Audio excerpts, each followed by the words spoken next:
இப்போ நீங்கள் வந்து சைக்கிள் கொடுத்தீங்கன்னா நான் சைக்கிள் தான் கொடுக்க முடியும், லேப்டாப் கொடுத்தீங்கன்னா லேப்டாப் தான் கொடுக்க முடியும்.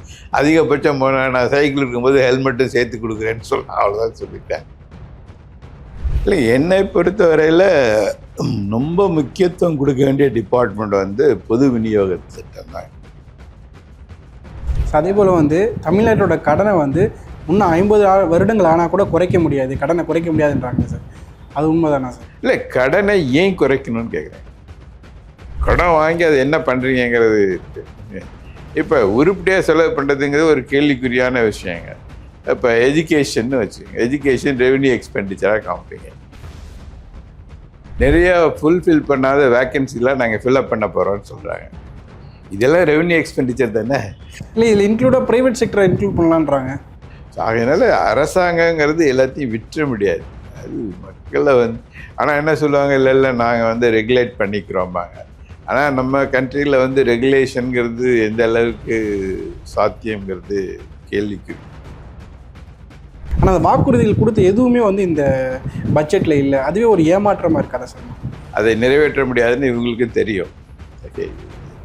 தாவேகா கவர்மெண்ட்டுக்கும் தெரியும். ஏன்னா உங்களுக்கு பணம் இப்போ ஃபிஸ்கல் டெபிசிட்டுங்கிறது இன்றைக்கி வந்தது கிடையாது.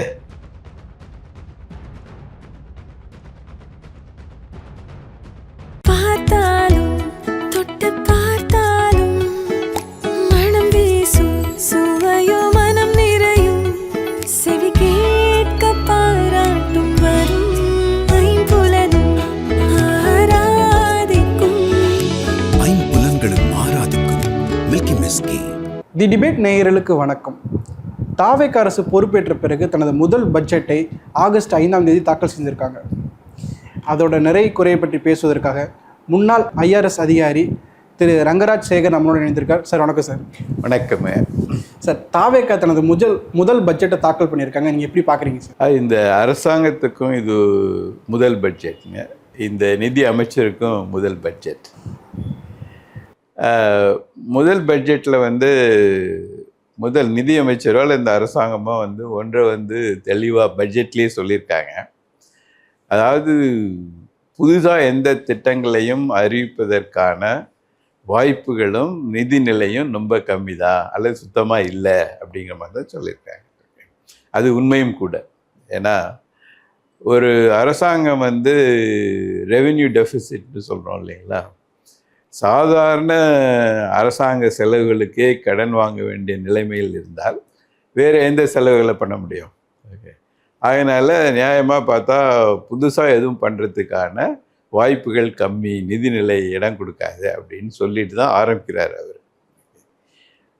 ரெண்டாவதாக வந்து அவங்க வந்து பட்ஜெட்டில் வந்து அந்த ஒயிட் பேப்பரில் விவாதித்ததை வந்து திரும்பி சொல்கிறார். அது என்னென்ன பிரச்சனைகளை நாங்கள் நிதிநிலை அறிக்கை ஆரம்பிக்கிறோம், நிறைய கடன் இருக்குது, ரெவின்யூ வருமானம், அது மாநிலத்தோட வருமானம் வந்து சரியானபடி இல்லை, இது மாதிரி நிறையா பிரச்சனைகள் இருக்குது, அதனால் இந்த பிரச்சனைகளோடு நாங்கள் ஆரம்பிக்கிறோம், அதனால் அப்படின்னு சொல்லி ஒரு குவாலிஃபை பண்ணி தான் வந்து பட்ஜெட்டையே தொடங்குறாருங்க அவர். ஆனாலும் இருக்கிறதுக்குள்ளே என்ன பண்ண முடியும் அப்படின்னு பார்த்தா, முதல்ல வந்து 2 விஷயங்களை நம்ம தெளிவாக புரிஞ்சுக்கணும். இந்த ஒயிட் பேப்பரை பற்றி இவங்க சொல்கிறதுனால அதை பற்றி ஒரு புரிதல் வேணும். ஒன்று, ஒயிட் பேப்பரில் அவங்க சொன்ன முக்கியமான காரணம் வந்து நிறைய கடன் வாங்கியிருக்காங்க. 5 லட்ச ரூபாயில் 5 லட்சம் கோடியிலேருந்து 10 லட்சம் கோடி கடன் வாங்கியிருக்காங்க. கடந்த திமுக அரசாங்கம் கடன் அதிகமாக வாங்கியிருக்காங்க. அதனால அந்த கடனுக்கு நம்ம வட்டி கட்ட வேண்டியதே எங்களுக்கு பெரிய பொறுப்பாக இருக்குது அப்படின்னு சொல்கிறாங்க. இப்போ கடன் வாங்கிறதே வந்து ஒரு தவறான விஷயமா அப்படின்னு கேட்டால், இப்போ என்ன சொல்கிறாரு நிதி துறை செயலாளர் சொல்கிறார், இன்றைக்கி கடன் வாங்குறதெல்லாம் தப்பு கிடையாது, கடன் வாங்கி தான் ஆகணும், ஆனால் எவ்வளோ வாங்குகிறோம் அப்படிங்கிறதான் முக்கியங்கிறாரு.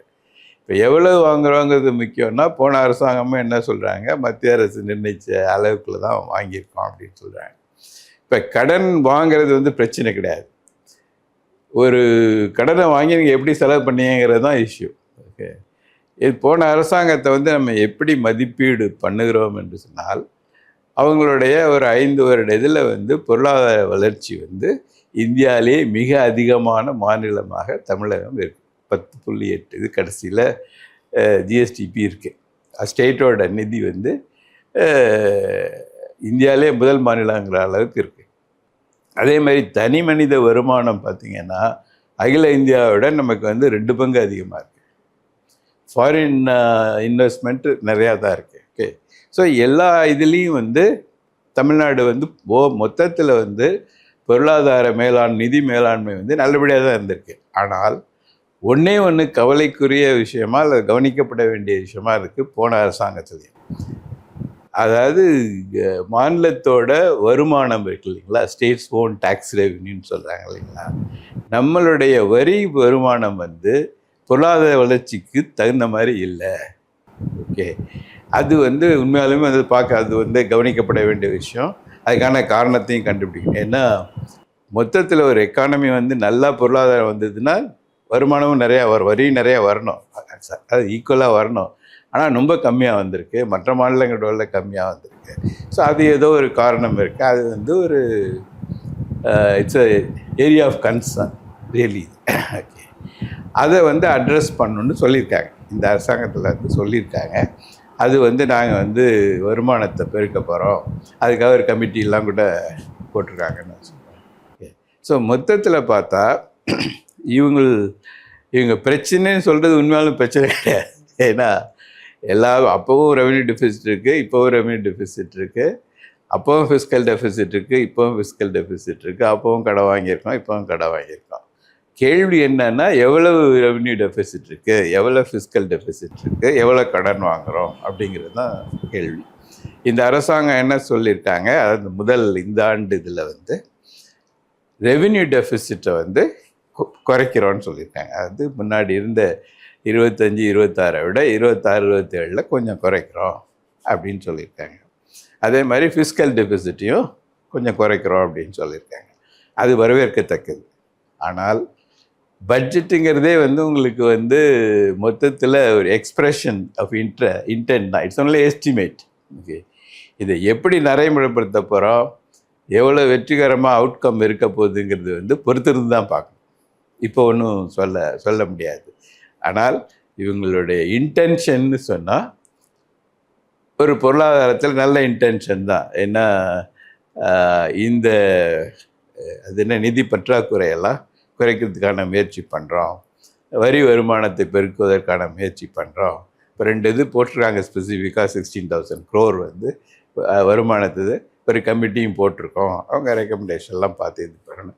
இது எப்படி வந்து சாத்தியப்படும், அதை எந்த அளவுக்கு சாத்தியமாகும்னு எல்லாரும் கேட்குறாங்க கேள்வி. இல்லை, அதுதான் இவங்க அதற்கு என்ன 2 காரணம் சொல்கிறாங்க. அட்மினிஸ்ட்ரேட்டிவ் ரிஃபார்ம் பண்ணுவோம் அப்படின்னு சொல்லுவாங்க. இப்போ அரசாங்கத்தில் என்ன பெரிய பிரச்சனைன்னு சொன்னால், நீங்கள் பணம் செலவு பண்ணுறது மட்டும் இல்லை, எவ்வளோ எஃபிஷியண்ட்டாக செலவு பண்ணுறீங்கிறது முக்கியங்க. ஏன் எஃபிஷியண்ட்டாக செலவு பண்ண முடியலன்னா, government itself is an inefficient system. நம்ம சிஸ்டமே இன்எஃபிஷியன்ஸை தான் க்ரியேட் பண்ணும். Over and above there is an element of corruption. And third வந்து அக்கௌண்டபிலிட்டி வந்து is not really well established. So unless you are able to improve all 3 parameters, accountability increase பண்ணோம், corruption reduce பண்ணோம், system ப்ராசஸை வந்து improve பண்ணோம், இதெல்லாம் பண்ணணும். இதெல்லாம் பண்ண முடியுமாங்கிறது பொறுத்து இருந்தால் பார்க்கணும். எடுத்த முடியல அடுத்த பட்ஜெட் பண்ணுவாங்க இல்லைங்களா, அப்போ தான் தெரியும் இதெல்லாம் எந்த அளவுக்கு சாத்தியம்ங்கிறது நமக்கு தெரியாது. ஏன்னா அதர்வைஸ் ஒவ்வொரு அரசாங்கமும் இதை சொல்லிட்டு தான் இருக்குது, நாங்கள் கவர்மெண்ட்டை இம்ப்ரூவ் பண்ணுவோம், கரப்ஷனை குறைப்போம், எஃபிஷியண்ட்டானதுன்னு சொல்லிட்டு. கவர்மெண்ட் ஸ்பெண்டிங் வந்து மோஸ்ட் இன்எஃபிஷியன்ட். ஒரு தடவை ராஜீவ்காந்தி சொன்னார் இல்லைங்களா, நாங்கள் ஒரு 100 ரூபாய் செலவு பண்ணோம்னா எஃபெக்டிவாக எவ்வளோ செலவாகுதுன்னு தெரியல அப்படின்னு சொல்லிட்டு. நிலைமை வந்து இப்போ அதை விட இன்னும் மோசமாக தான் ஆயிடுச்சு. நீங்கள் பீகாரில் பார்க்குறீங்க, ஒரு பாலம் கட்டுறாங்க, கட்டி ஒரு மாதத்துக்குள்ளே இடிச்சு அப்படியே விழுது அப்படின்னு சொல்லிட்டு. ஸோ நிறையா இது வந்து அது கவர்மெண்ட்னாலே இந்த மாதிரி தான் அப்படிங்கிற மாதிரி இருக்குது. ஆனால் இவங்க வந்து இல்லை, அதை வந்து கரப்ஷனை குறைப்போம், அட்மினிஸ்ட்ரேஷனை இம்ப்ரூவ் பண்ணுவோம், ஊழல் இல்லாத ஆட்சி தான் சொல்கிறாங்க, அக்கௌண்டபிலிட்டியை இது பண்ணுவாங்க. இது வந்து பொறுத்திருந்து தான் பார்க்கணும், நடைமுறை சாத்தியமா இல்லையா அப்படிங்கிறது. இதுவரையில் நம்ம எக்ஸ்பீரியன்ஸ் வந்து அவ்வளவு திருப்திகரமாக இல்லை. இது எப்படி இருக்குங்கிறத பொறுத்து தான் பார்க்கணும். அதே போல் அவங்க பல வாக்குறுதிகள் கொடுத்தாங்க. ஆனால் அந்த வாக்குறுதிகள் கொடுத்த எதுவுமே வந்து இந்த பட்ஜெட்டில் இல்லை. அதுவே ஒரு ஏமாற்றமாக இருக்காதா சார்? அவங்க வாக்களித்தவர்கள். 2 விஷயம் வந்து இப்போ அவங்க வந்து முதல்ல சொன்னது வந்து கடன் பற்றி பேசினாங்க இல்லைங்களா. இப்போ நம்ம கடன் வாங்கினும் போது எதுக்காக கடன் வாங்குகிறோம்? ரெவென்யூ எக்ஸ்பெண்டிச்சருக்கு வந்து இவங்களே என்ன சொல்கிறாங்க, சர்வீஸிங் த டெட், அதாவது நம்ம வட்டி கட்ட வேண்டியதும் கமிட்டட் எக்ஸ்பெண்டிச்சர், சம்பளம், பென்ஷன், இந்த மாதிரி கவர்மெண்ட் செலவே பண்ணி ஆகணும், அதில் டிஸ்கிரிப்ஷனே இல்லைங்கிற மாதிரியான எக்ஸ்பெண்டிச்சர்லேயே எல்லாமே போயிடுது. அதை விட்டு மீதி ஒன்றுமே பணமே இல்லை, அதுலேயே 60% பணம் போயிடுது, அதுலேயே எல்லாம் போயிடுது, அதனால வேறு ஒன்றும் இல்லை அப்படின்னு சொல்கிறாங்க. அது செலவு பண்ணுற கேபிட்டல் எக்ஸ்பெண்டிச்சர்ஸுக்கு ஒன்றும் இல்லைங்கிறாங்க. ஈவன் நீங்கள் போன கவர்மெண்ட்டோட டேட்டாவை பார்த்தீங்கன்னா கடன் வந்து ஆயிருக்கு இல்லைங்களா, அதே சமயத்தில் வந்து கேபிட்டல் எக்ஸ்பெண்டிச்சரும் அதிகமாக தான் ஆயிருக்கு, குறையில. ஆனால் எது ரொம்ப வேகமாக அதிகமாகிருக்குன்னா சப்சிடி. இந்த சப்சிடிங்கிறது வந்து ஒரு ரூரல் டிஸ்ட்ரெஸ் வருதுன்னு வச்சுங்க, கவர்மெண்ட் இன்டர்வியூன் பண்ணி தான் ஆகணும், வேறு வழியே கிடையாது. ஆகையினால வந்து இந்த சப்சிடிங்கிறது தவிர்க்க முடியாத ஒரு இது, ஒரு என்ன சொல்கிறது, பீப்புள் வந்து ரொம்ப கஷ்டப்படும் போது கவர்மெண்ட் இன்டர்வியூன் பண்ணி தான் ஆகணும். மொத்தத்திலே இந்தியாவில் வந்து நம்முடைய பொருளாதார வளர்ச்சியில் வந்து ஏழைக்கும் பணக்காரங்கள வித்தியாசம் அதிகமாகிட்டே போயிட்டே இருக்குங்கிறாங்க, இன்க்ளூடிங் தமிழ்நாடு. ஆல் இண்டியா ட்ரெண்டாக தான் இருக்குது. அப்போ கவர்மெண்ட் இந்த மாதிரி சப்சிடி இல்லைன்னா ரொம்ப கஷ்டம், அது நிலைமை ரொம்ப மோசமாகிடும். இந்த சப்சிடி அந்த வாக்குறுதிகளே சார், இலவச திட்டங்களை வந்து சாத்தியமானது சொல்லாமல் ஒரு அவங்க வெற்றி பெறணுன்றதுக்காக பல வாக்குறுதிகள் விடுறாங்களா? அது வந்து எல்லா அரசியல் கட்சிகளும் தேர்தல் காலத்தில் வழக்கமாக செய்யக்கூடிய ஒன்று தான் வச்சுங்களேன். இது நம்ம நிதி நிலைமையை இல்லை, அது எந்த கட்சியும் அதை பார்க்குறதே இல்லை. அது தேர்தல் போது மக்களை கவர்ற மாதிரி வாக்குறுதிகள் கொடுப்பது இயல்பான ஒன்று தான். அது ஒன்றும் இந்த கட்சி தான் அந்த கட்சி தாங்கிறது கிடையாது. எல்லா கட்சிகளும் எல்லா காலத்துலேயும் கொடுத்துட்டு தான் இருக்குது. ஆனால் அது நிறைவேற்ற முடியாதுன்னு அவங்களுக்கும் தெரியும், மக்களுக்கும் தெரியும். ஆனால் ஏதாவது ஒன்றையாவது பண்ணுவாங்களா அப்படின்னு சொல்லிட்டு. ஆனால் மக்கள் என்ன நினச்சாங்க, நம்மளுடைய தேர்தலோட வெற்றி தோல்வியை பார்த்தீங்கன்னா ஒருத்தனை பிடிச்சி ஓட்டு போகிறத விட பிடிக்காமல் ஓட்டு போகிறது தான் அதிகங்க. நெகட்டிவ் ஓட்டுன்னு சொல்கிறோம் இல்லைங்களா, அந்த ஓட்டு தான் அதிகம். இப்போ இந்த அரசாங்கத்தை எனக்கு பிடிக்கல அப்படின்னு சொல்லி யாரோ ஒருத்தர் கூப்பிட்றோம், அடுத்தது வந்து அவர் இவருவாலையும் ஒன்றும் பண்ண முடியலன்னா திருப்பி பழைய ஆலையை கூப்பிடலான்னு கூட கூப்பிட்டுக்கிறோம். ஓகே, ஸோ இங்கே வெற்றி தோல்வி நிர்ணயிக்கப்படுவதுங்கிறது வந்து வாக்குறுதிகளால்ங்கிறத விட ஒரு அரசாங்கத்தினுடைய மேலே உள்ள பிடிப்பின்மை இப்போ அல்லது ஏதோ ஒரு வெறுப்பு அப்படின்னு தான் சொல்ல முடியும். இவங்க வந்து பல வாக்குறுதிகளை கொடுத்துருக்காங்க, அதை நிறைவேற்ற முடியாதுன்னு இவங்களுக்கும் தெரியும். ஓகே, இது கிடையாது, தாவேகா கவர்மெண்ட்டுக்கும் தெரியும். ஏன்னா உங்களுக்கு பணம் இப்போ ஃபிஸ்கல் டெபிசிட்டுங்கிறது இன்றைக்கி வந்தது கிடையாது, இது எல்லா நேரத்துலையும் இருக்கு இல்லைங்களா. அரசாங்கத்துக்கு செலவு செய்யறதுக்கு பணம் இல்லைங்கிறது வந்து இது எல்லா காலத்துலேயும் உள்ளது, இன்றைக்கி உள்ளது கிடையாது. நீங்கள் இண்டிபெண்ட் டேலேருந்து இன்றைக்கி வரையில் பட்ஜெட்டில் வந்து டெஃபிசிட் தானே இருந்துகிட்ருக்கு. அது ரெவென்யூ டெஃபிசிட் இருக்கு, ஃபிஸ்கல் டெஃபிசிட்டை விட்டுருக்க. ரெவென்யூ டெஃபிசிட்னா நீங்கள் அரசாங்கத்தோடைய தினசரி செலவுகளுக்கே கடன் வாங்கி தான் பண்ண முடியுங்கிற ஒரு நிலைமை தான் இருக்குது. இந்த வருடம் 1,22,25 கோடி கடன் வாங்க போகிறோம் அப்படின்னு 1,74,000 கோடி கடன் வாங்க போகிறேன்னு சொல்லி சொல்கிறாரு. ஓகே, அது ஓகே. ஏன்னா ப்ரொபோர்ஷனேட்டாக அவங்க எக்கானமி வந்து க்ரோ ஆக போகுது. அது வந்து எவ்வளோ அசீவ் பண்ணியிருக்காங்கன்னு தெரியல ஜிஎஸ்டிபி எனக்கு. ஒரு எக்கானமி க்ரோ ஆகும்போது அந்த அளவுக்கு வாங்கிக்கலான்னு வச்சுங்க, என்ன சர்வீஸ் பண்ண இது இருக்கும். இப்போ இந்த அரசாங்கத்துக்கு இன்னும் சில இதெல்லாம் வந்து அடிஷ்னல் ப்ராப்ளம் என்ன வரும்னா, நிறைய ஃபுல்ஃபில் பண்ணாத வேக்கன்சிலாம் நாங்கள் ஃபில்அப் பண்ண போகிறோம்னு சொல்கிறாங்க. இதெல்லாம் ரெவென்யூ எக்ஸ்பெண்டிச்சர் தானே. இல்லை, இதில் இன்க்ளூடாக ப்ரைவேட் செக்டரை இன்க்ளூட் பண்ணலான்றாங்க. இல்லை, அதனால அவங்க என்ன சொல்கிறாங்க, இப்போ எப்போ இதில் கவர்மெண்ட் இருக்கோ அதில் எல்லாம் நாங்கள் ப்ரைவேட்டை விடுறோம். இப்போ 1000 எலக்ட்ரிக் பஸ்ஸை வாங்கி ப்ரைவேட்டில் கொடுக்குறோம் அப்படின்னு சொன்னாங்க. Private is private. எலக்ட்ரிசிட்டியில் இருக்கட்டும், இல்லை மதுபான எல்லாத்துலேயும் ப்ரைவேட் செக்டரை இது பண்ண போகிறோம். அவன் வந்து அவனை பொறுத்தவரை ஒன்றும் கிடையாதுங்க. ஆனால் அவன் என்ன பண்ணுவான், இப்போ அடானி ஏர்போர்ட்னு போகிறீங்கன்னு வச்சுக்கிங்களேன், ஏர்போர்ட் அடானி கொடுத்தா நல்லா தான் இருக்குது.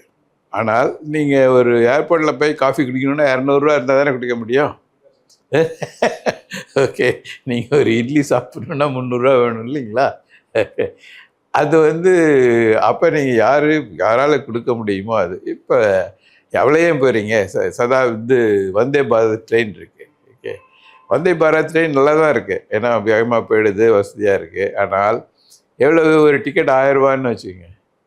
முன்னாடி 100, 150 ரூபா, 200 போயிட்டு இருந்தால் இப்போ 1000 ரூபா இருக்குது. 1000 ரூபா இல்லாதவங்க எப்படி போவாங்க? அவங்களால எல்லாருனாலையும் போக முடியாத. அப்போ 1000 ரூபா எல்லாத்துக்கும் ஈஸியாக கிடைக்காது. அப்போ நீங்கள் வசதிகள் வந்து ப்ரைவேட்டில் கொடுக்கலாம், அல்லது ஏதோ அது இந்த விட நல்லா தான் இருக்கும். ஆனால் அது அந்த அந்த இது யாரால் பே பண்ண முடியுதோ அவங்களால தான் பே பண்ண முடியும். இப்போ ரோடு நல்லா போடுறேன்னு போட்டுட்டு நீங்கள் டோல் கலெக்ட் பண்ணுறீங்கன்னு வச்சுக்கிங்களேன். இது வந்து அப்போ சப்போஸ் டோல் காசு இல்லைன்னா நீங்கள் கார் இருந்தும் போக முடியாது. அதனால் ப்ரைவேட்டைசேஷன் வந்து பண்ணுறதுல உள்ள ரிஸ்க் கவர்மெண்ட் வந்து அதுதான், இந்த கவர்மெண்ட் அப்படி தான் நினைக்கிறாங்க எல்லாத்தையும். அதை நம்ம ப்ரைவேட்டைஸ் பண்ணிடலாம், நம்ம குறைக்கலாம் அப்படின்னு. நம்மகிட்ட பணம் இல்லை, ப்ரைவேட்டைஸ் பண்ணி விட்டுடலான்ட்டு. ப்ரைவேட்டைஸ் பண்ணால் பிரச்சனை எப்படி வரும்னா, எல்லா மக்களாலையும் அதை அஃபோர்ட் பண்ண முடியுமா?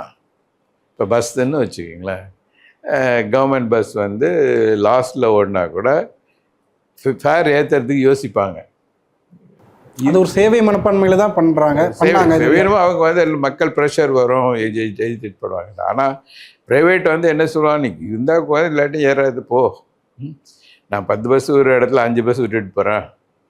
ஓகே, இப்போ நீங்கள் ஏர்போர்ட்டில் எல்லாம் ஏர்லைனில் பார்த்தீங்கன்னா ஒரு டிக்கெட் இருக்குதுன்னு வச்சுங்களேன். சப்போஸ் 100 டிக்கெட் இருக்குன்னா ஃபஸ்ட்டு 20 டிக்கெட் ஒரு ப்ரைஸ் இருக்கும், அடுத்த 10 டிக்கெட் ஒரு ப்ரைஸ் இருக்கும், அடுத்த 10 ஒரு போக போக ப்ரைஸை மாற்றிட்டே போவாங்க. ரன்னிங் இதில் ஒரு ஃபிக்ஸ் ப்ரைஸே இருக்காது. ஓகே, ஏன்னா வீக்கெண்டில் ஒரு ரேட்டாக இருக்கும். ஆமாம், அதே மாதிரியே இப்போ 1 ஹவருக்கு முன்னாடி புக் பண்ண ஒரு ரேட்டாக இருக்கும். நீங்கள் அதுனா கூட பரவாயில்லைங்க, நீங்கள் ரேட்டை பார்த்துட்டு புக் பண்ணுறதுக்குள்ளே வேறு ரேட்டு வரும். ஓகே, ஏன்னா அந்த சீட் ஃபில்லப் ஆகிருக்கும். ஃபில்லப் அவன் என்ன பண்ணுவான், எப்படி வந்து அதில் பண்ணுவாங்க இதில் ஏர்லைன்லன்னா 180 சீட் இருக்குன்னா ஃபஸ்ட்டு 30 சீட்டுக்கு வந்து இந்த ரேட்டு, 30 சீட்டு ஃபில்லப் ஆகிடுச்சுன்னா 31 சீட்லேருந்து இந்த ரேட்டு, அப்போ 60 சீட் ஆச்சுன்னா எவ்வளவு, 70 ஆச்சுன்னா எவ்வளவு, கடைசியில் போக போக இன்க்ரீஸ் பண்ணிகிட்டே போவாங்க. இதெல்லாம் வந்து ப்ரைவேட் செக்டரில் பாசிபிள். இப்போ டிமாண்ட் இருக்கும்போது ஒரு திருச்சிக்கே வந்து 10,000 ரூபா டிக்கெட்னு சொல்லுவான். டிமாண்ட் இல்லாத போது அதே டிக்கெட் 1500 ரூபாய்க்கு கொடுப்பாங்க. இது எல்லாம் ப்ரைவேட் செக்டரில் சாத்தியம். ஆனால் அரசாங்கம்னா ஒரு ரெகுலேட் பண்ணி இருக்கும் சார். ப்ரைவேட் செக்டருக்கு இப்படி எல்லா இதையும் சேஞ்ச் பண்ணால் கவர்மெண்டோட ரோல் என்னவா சார் இருக்கும்?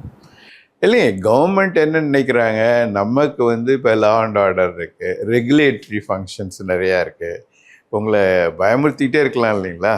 இப்போ கவர்மெண்ட் வந்து ஒன்றும் இல்லைன்னா கூட உங்களை பயமுறுத்துகிற பவர் இருக்கு இல்லைங்களா கவர்மெண்ட்டுக்கு. ரெகுலேட்டரி பவர், சாவரின்னா என்ன, நினச்சானா என்ன வேணாலும் பண்ணலாங்கிற மாதிரி தானே இருக்கு. ஓகே, இப்போ நீங்கள் ஒரு ஃபேக்ட்ரி ஆரம்பிச்சிருங்கன்னு சொல்லிடலாம், அப்புறம் எங்கள் இன்ஸ்பெக்டர் வந்து என்னன்னு பார்ப்பாரு, இல்லாட்டி சீல் வச்சுட்டு போயிடுவார்னு சொல்லிடலாம் இல்லைங்களா? நீங்கள் எங்கள்கிட்ட லைசன்ஸ் வாங்கன்னு சொல்லலாம். ஒரு லைசன்ஸ் அது 10 லைசன்ஸ் வேணும், 10 அப்ரூவல் வேணும், ஒரு வருஷம். இப்போ நீங்கள் ஸ்கூல் ஆரம்பிங்கன்னு சொல்லிட்டு இல்லை every 3 years will inspect it and then will சும்மா இன்ஸ்பெக்ஷன்னு சொல்லுவோம். சொல்லிவிட்டு ஏதாவது கண்டிஷன் போட்டுகிட்டே இருக்கலாம் இல்லைங்களா? கண்டிப்பாக. கவர்மெண்ட்டை விட்டுட்டு நீங்கள் எங்கே போக முடியும்? So government is all powerful, you're with or without business. Okay, business இருந்து தான் பவர்ஃபுல்னு கிடையாது, பிஸ்னஸ் இல்லாட்டியும் அவங்க பவர்ஃபுல் தான். ஏன்னா உங்களை கண்ட்ரோல் பண்ணுறது அவங்க தானே. அதனால் என்ன பண்ணுறாங்க, இந்த மாதிரி முன்னாடி வந்து ப்ரைவேட்டே வராது மாதிரி ஒரு சூழ்நிலை இருந்தது. வேறு ட்ரெயின்னு வச்சுங்களேன், யார் ட்ராக் போடுவா, யார் பண்ணுவா, ஸோ கவர்மெண்ட் தான் வரும். பஸ்ஸுன்னா வந்து சின்ன ஊருக்கெல்லாம் பஸ் விட மாட்டாங்க, அங்கே ப்ரைவேட் பஸ் விட மாட்டாங்க. ஆமாம், அல்லது எந்த ரூட் வயபிளோ அதுதான் ஆப்ரேட் பண்ணுவான், மற்ற ரூட் ஆப்ரேட் பண்ண மாட்டான். நம்ம கவர்மெண்ட்லன்னா இல்லை இப்போ கவர்மெண்ட்டில் சொல்லணும் எங்கள் ஊருக்கு பஸ் வரணும் அப்படின்னு சொல்கிறோம், எங்கள் வில்லேஜில் நிற்கல. இன்னும் கூட பல ஊருக்கு பஸ்ஸு போகாத ஊர்லாம் இருக்குது. ஆமாம், இன்றைக்கும் வந்து நீங்கள் டிவியில் பார்க்குறீங்க இல்லைங்களா, எங்கள் பஸ்ஸுக்கு வந்து எங்கள் ஊருக்கு பஸ் வரல, எங்கள் ஊரில் நிற்காம போகுது அப்படின்ட்டாங்க. கவர்மெண்ட்னா நீங்கள் வந்து எஜிடேட் பண்ணலாம், ப்ரைவேட் எஜிடேட் பண்ணிங்கன்னா ஹோல் பஸ்ஸே ஸ்டாப் பண்ணிட்டு போயிடுவான்.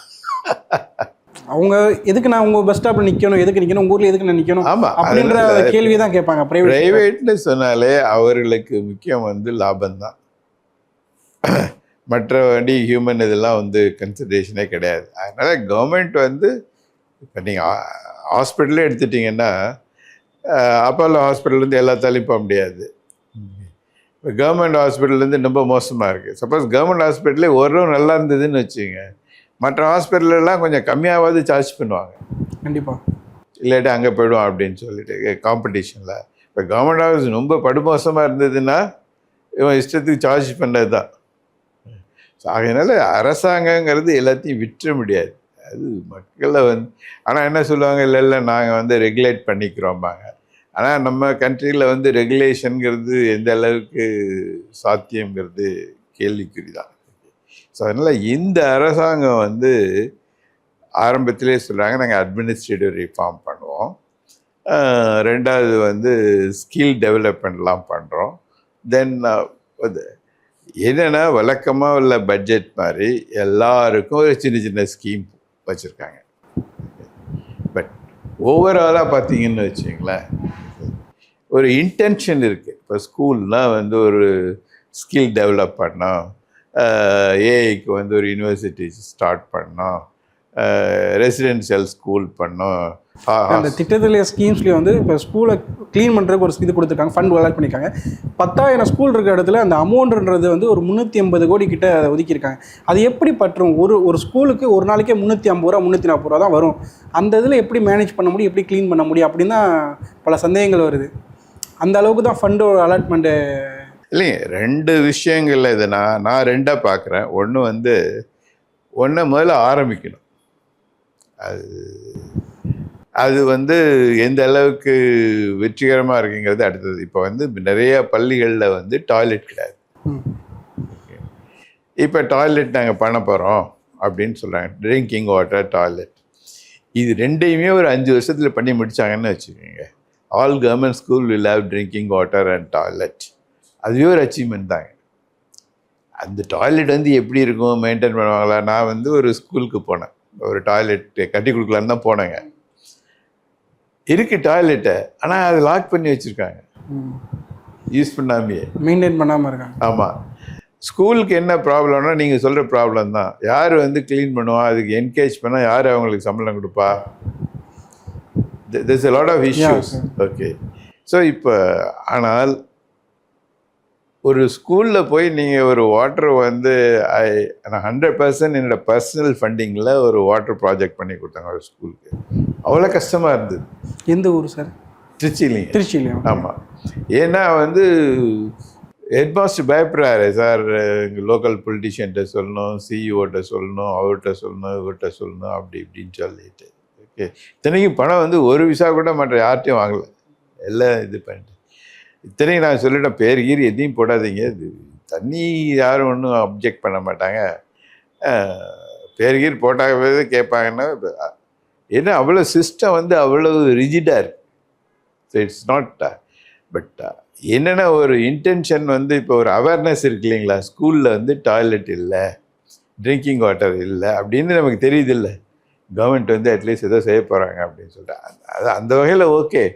பட்ஜெட் 10ம் 10ஆவதுங்கிறது ஸ்லோவாக இன்க்ரீஸ் பண்ணிக்கலாம்.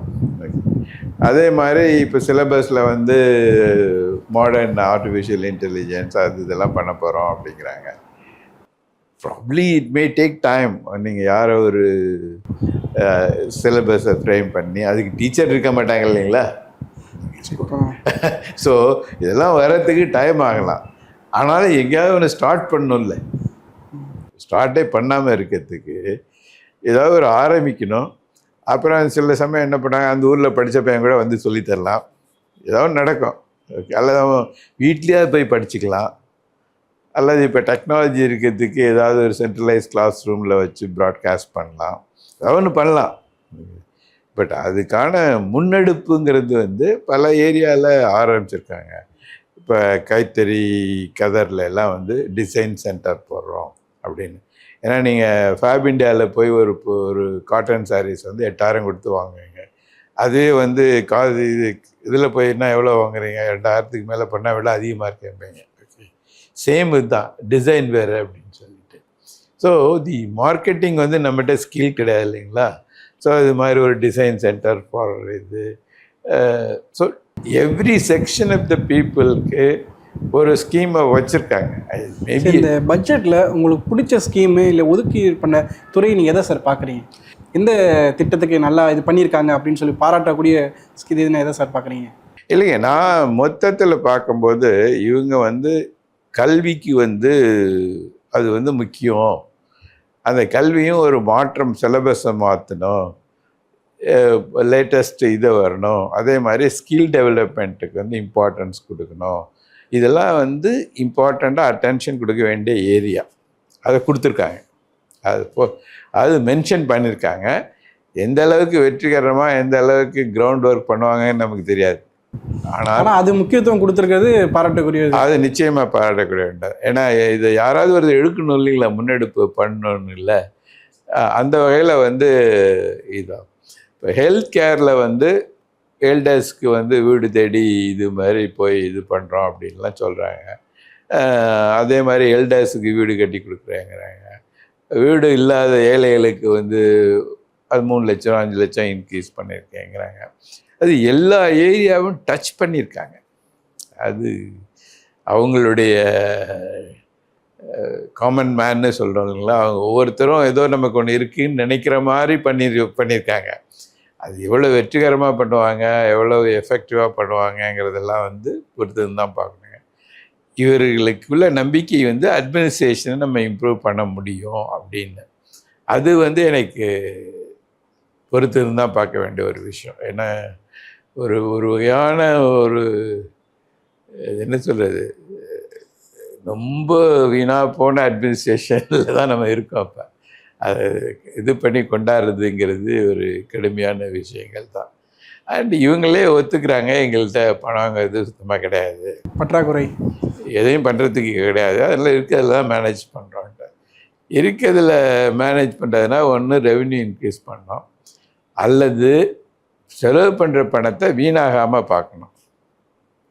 இப்போ அதுதான் இவங்க சொல்கிறாங்க, அது மாதிரி செலவு பண்ணுற பணத்தை வீணாகாமல் நாங்கள் எஃபிஷியண்ட்டாக ஸ்பெண்ட் பண்ணோம், அதனால things will be பெட்டர்றாங்க.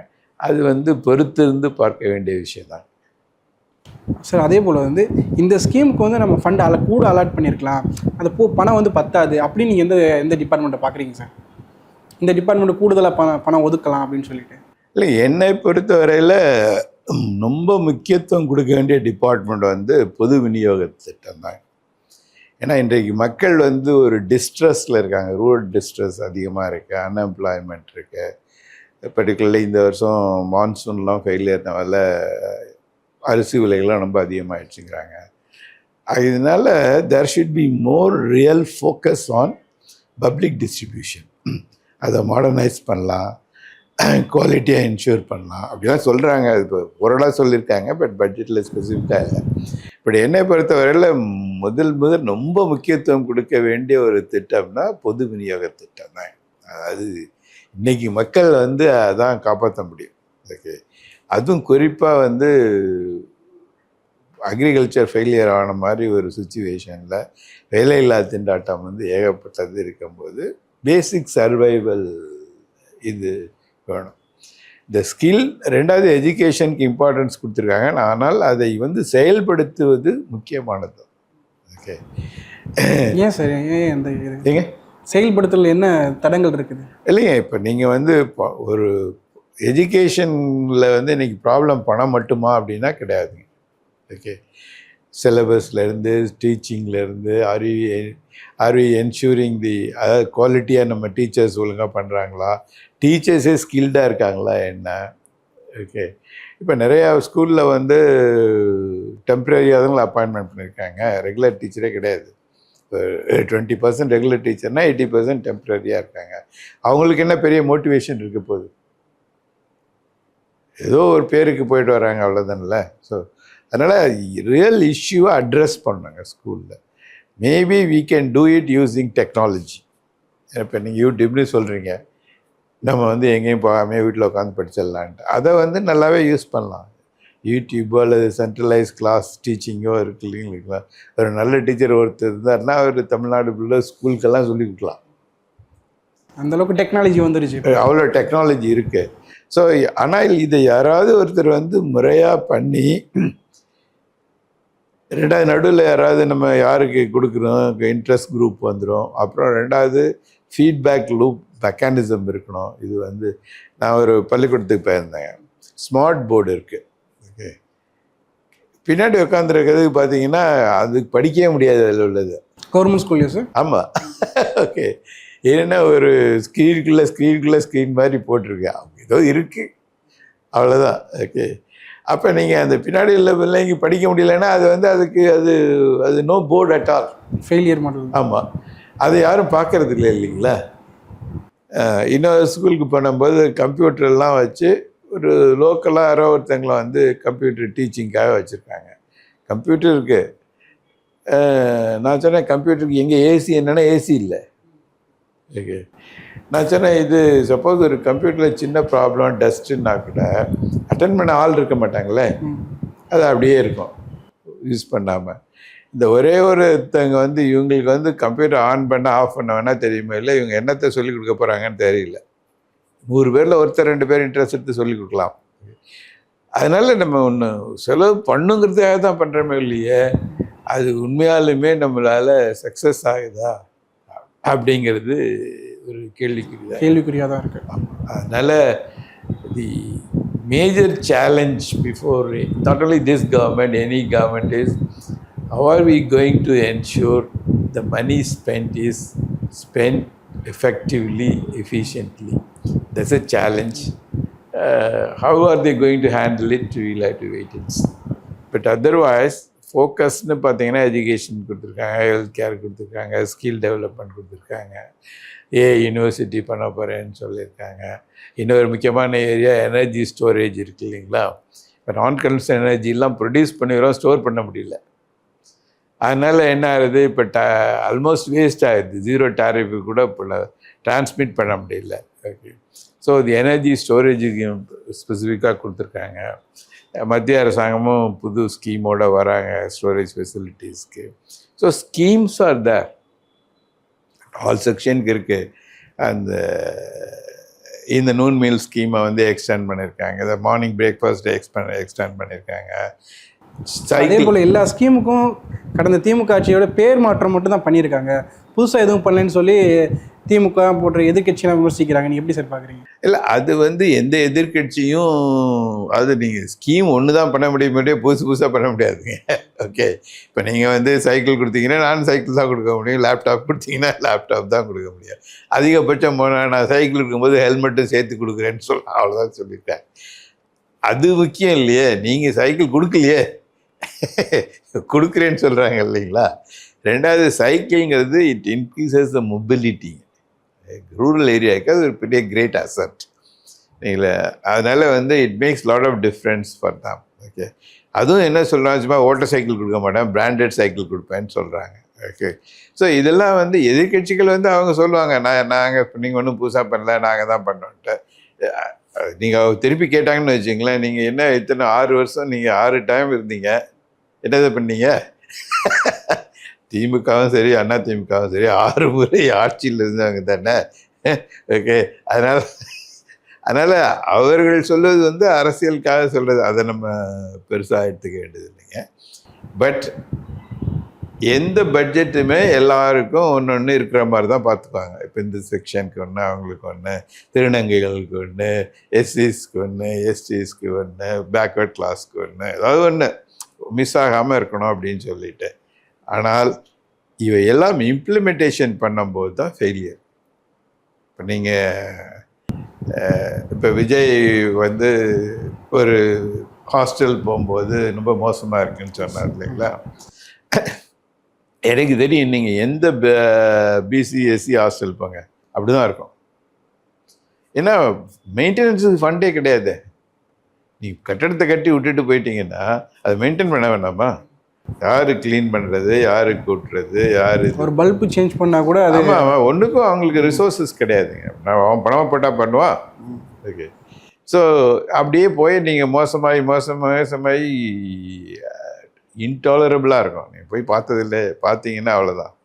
Actually somebody should go around all the thing and then document it. Backward class hostels எல்லாம் வந்து அவ்வளோ மோசமாக இருக்கும். நான் காலேஜ் படிக்கும் போதே இப்போயே சார். ஆமாம், ஏன்னா ஃபண்டிங்கே கிடையாது. நீங்கள் இப்போ ஸ்கூல் சொன்னீங்க இல்லைங்களா, கிளீனிங்க்கு வந்து ஒரு ஸ்கூலுக்கு வந்து ஒரு நாளைக்கு 300 எப்படி தான் பண்ண முடியும்னு சொல்லிட்டு அப்படி தான் கவர்மெண்ட் இது எல்லாம். நீங்கள் எவ்வளோ பெரிய ஸ்கூலை ஒருத்தரை வச்சு க்ளீன் பண்ண முடியுமா? 2 பேராவது வேணும் இல்லைங்களா?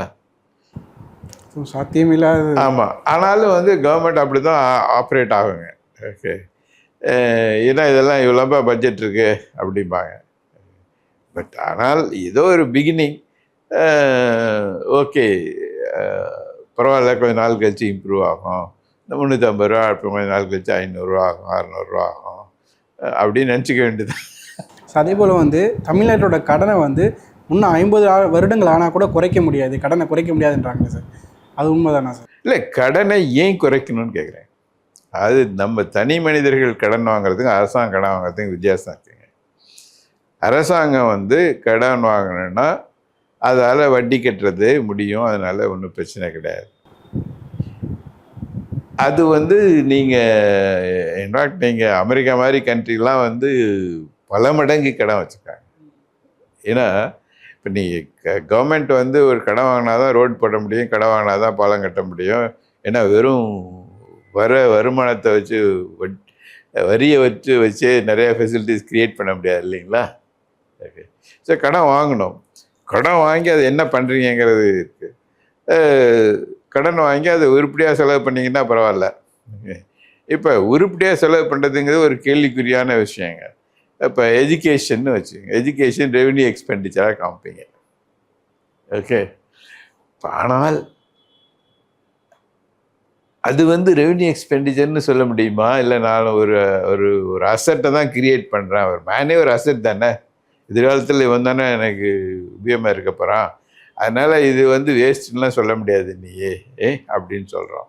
இப்போ ஒருத்தருக்கு ஒரு ஸ்டூடெண்ட்ஸுக்கு சாப்பாடு போடுறீங்கன்னு வச்சுக்கிங்களேன், ஒரு பக்கம் நீங்கள் எக்கனாமிக்கலாக சொல்லலாம், இது சாப்பாடு போடுறது ரெவென்யூ எக்ஸ்பெண்டிச்சர்ஸ் வேஸ்ட்டுன்னு சொல்ல முடியாது இல்லைங்களா?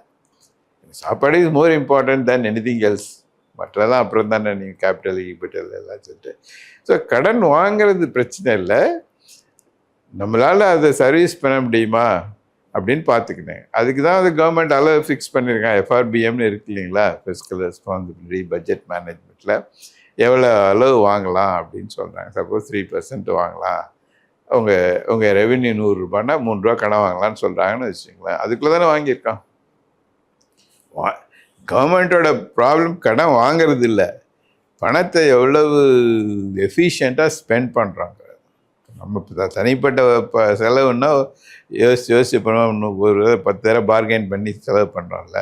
கவர்மெண்ட்டை பொறுத்தவரை பண்ணுறது இல்லைங்கிறது தானே கிரிட்டிசிசம். இவங்க என்ன சொல்கிறாங்க, நீங்கள் வந்து 30% இன்ஃப்ளேட் பண்ணி டெண்டர் கொடுத்தீங்க அப்படின்னு சொல்கிறாங்க இல்லைங்களா? அதானே பிரச்சனை. 30% இன்ஃப்ளேட் பண்ணால் மீதி 70%க்காக செலவு பண்ணுறாங்கன்னா அதுவும் கிடையாது இல்லைங்களா? அதுவும் போயிடுச்சு. அவன் வந்து காம்ப்ரமைஸ் பண்ணி எவ்வளவு செலவு பண்ணுறான்னு தெரியல நமக்கு. ஓகே, அதனால எஃபிஷியண்ட்டாக ஸ்பெண்ட் பண்ணோன்னா அட்மினிஸ்ட்ரேஷனை இம்ப்ரூவ் பண்ணணும், கரப்ஷனை ரெடியூஸ் பண்ணணும், அக்கௌண்டபிலிட்டி இன்க்ரீஸ் பண்ணணும், the system of punishment should be there. Lot of issues, இது எல்லாத்தையும் பண்ணணும். அப்போ அதுக்கு பொலிட்டிக்கல் வில் வேணும், அதே மாதிரி ரிஸ்க் டேக்கிங் இருக்கணும். இதை பண்ணினா மக்கள் ஒத்துக்குவாங்களான்னு தெரியாது இல்லைங்களா? நீங்கள் ஸ்ட்ரிக்டாக இருந்தீங்கன்னா அஃபெக்ட் ஆனால் வந்து உங்களுக்கு எதிராக ஓட்டு போட மாட்டாங்க இல்லைங்களா? முதல்ல ஸ்கூலுக்கு போட்டு சொன்னீங்கன்னு வச்சுக்கோங்க, அவர் அடுத்த நாள் எல்லாத்தையும் பார்க்க வேண்டியதாக இருக்கும். அவர் ஓட்டு போட மாட்டாருங்களா உங்களுக்கு? அவர் ஓட்டு போடலைன்னா பரவாயில்ல, மற்றவனையும் போடாதுன்றார். So there are lot of issues. அது it is easier said than ton.